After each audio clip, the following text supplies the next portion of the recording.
ہمارے والد محترم اور ہماری پھوپھی جو ہے نا وہ یعنی 2 ہی سگے بہن بھائی تھے. اس دور میں جس طرح ہوتا تھا کہ بیٹیوں کے نام کچھ بھی نہیں لکھوایا, زمینیں آئی تھیں, ہم ہجرت کر کے آئے تھے, وہ سب کچھ والد صاحب کے نام لکھوا دیا گیا.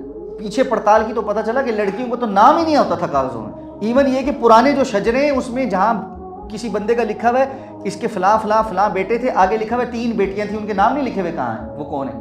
اچھا یہ سلسلہ چلتا رہا. وہ زمین ابا جی کے پاس تھی. اب ہمارا ارادہ بنا کہ جی ہم وہ گاؤں کی زمین بیچ دیں کیونکہ ہمیں کچھ ضرورت تھی. والد محترم نے مجھے اسپیشلی بھیجا پھوپھی جان کے پاس گاؤں. انہوں نے مجھے کہا کہ جی جا کر پھوپھی کو یہ بات بتائیں کہ اس طرح ہم زمین بیچ رہے ہیں, اور مجھے والد صاحب نے کہا ہے کہ زمین بیچ کر ہم آپ کا جو شرعی حق بنتا ہے وہ پورے کا پورا آپ کو دیں گے, تاکہ کوئی دل میں بات بھی نہ آئے کہ بھائی اب زمین بیچ رہا ہے, میرا تو کاغذوں میں نام ہی نہیں ہے تو پتہ نہیں کیا کرے گا.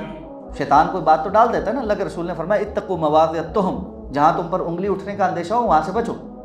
تو وہ اس کا بہت اہتمام کرتے ہیں. اچھا جب میں نے یہ بات کہی, ہماری پھوپھی اللہ رب العزت ان کو غریق کی رحمت کرے, ان کی قبر کو منور فرمائے اور ان کی حسنات کو قبول فرمائے, بہت زیادہ ابو جان سے محبت کرتی تھی. رونا شروع ہو گئی. انہوں نے کہا جی میری زندگی میں تو یہ ممکن نہیں ہے, میں نے نہیں لینا. خیر میں ان کو پیغام دے کے آ گیا. ہم زمین بیچنے کی کوشش کرتے رہے. آپ کو پتہ ہے دیہاتوں میں اتنی جلدی نہیں ہوتا کہ آپ فوراً زمین بیچ لیں, کر لیں. 1.5-2 سال لگ گئے ہمیں وہ کام کرتے ہوئے. اس اثناء میں ہماری پھوپھی جان بیمار ہو کے فوت ہو گئی. ٹھیک ہے, ان کے فوت ہونے کے بعد ہماری زمین بکی. اچھا زمین بک گئی, پیسے آ گئے, کیش ہمارے پاس. والد محترم نے پھوپھا جان کو اور اپنے بھانجے بھانجیوں کو ان کو بلایا گھر. ان کو گھر میں اپنے پاس بٹھایا, ٹیبل پر سامنے کیش رکھا اور ان کو کہا کہ یہ بہن کا نام لیا کہ اس کا حصہ ہے, میں نے اس کو پیغام بھجوایا تھا کہ میں زمین بیچوں گا تو اس کا حصہ دوں گا. ابھی وہ دنیا میں نہیں ہے, آپ اس کے ورثاء ہیں, یہ حصہ اٹھائیں اور گھر جائیں. اچھا وہ بھی رو رہے ہیں, ابو جی بھی رو رہے ہیں. وہ کہتے ہیں کہ ہمیں وضاحت کے ساتھ وہ دن یاد ہے. ابو بکر کو بھی انہوں نے کہا تھا کہ میں نے حصہ نہیں لینا. اس کے جانے کے بعد انہوں نے ہمیں صراحتاً کہا تھا کہ میں زندہ ہوئی تو میں نے بھائی سے حصہ نہیں لینا, اگر میں مر گئی تو تم نے نہیں لینا. اچھا اب ہم دے رہے ہیں وہ نہیں لے رہے, وہ ہم دے رہے ہیں وہ نہیں لے رہے. اور یہ بات اسی طرح ختم ہو گئی کہ ہم دے رہے ہیں وہ نہیں لے رہے.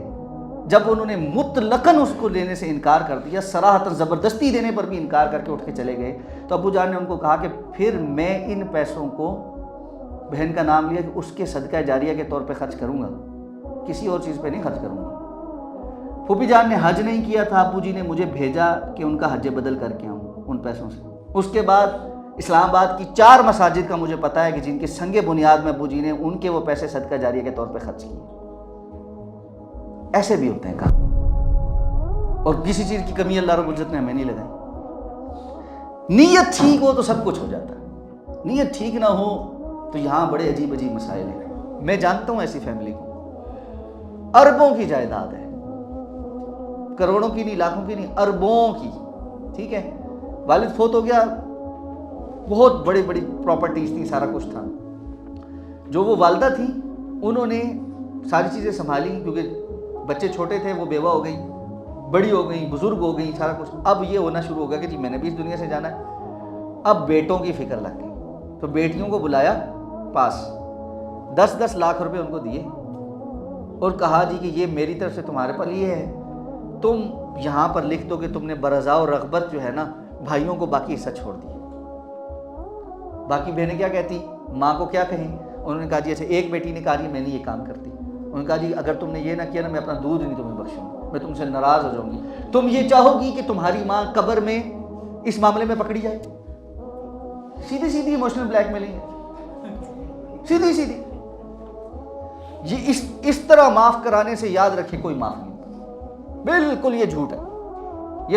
یہ بات کہنا جی کہ تمہاری ماں قبر میں پکڑی جائے گی, دیکھو نا تم یہ کرو, اور وہ کہے جی ہاں جی میں نے معاف کر دیا, میری ماں قبر میں نہ پکڑی جائے, یہ بات کر کے اللہ سے معافی ملیں گے.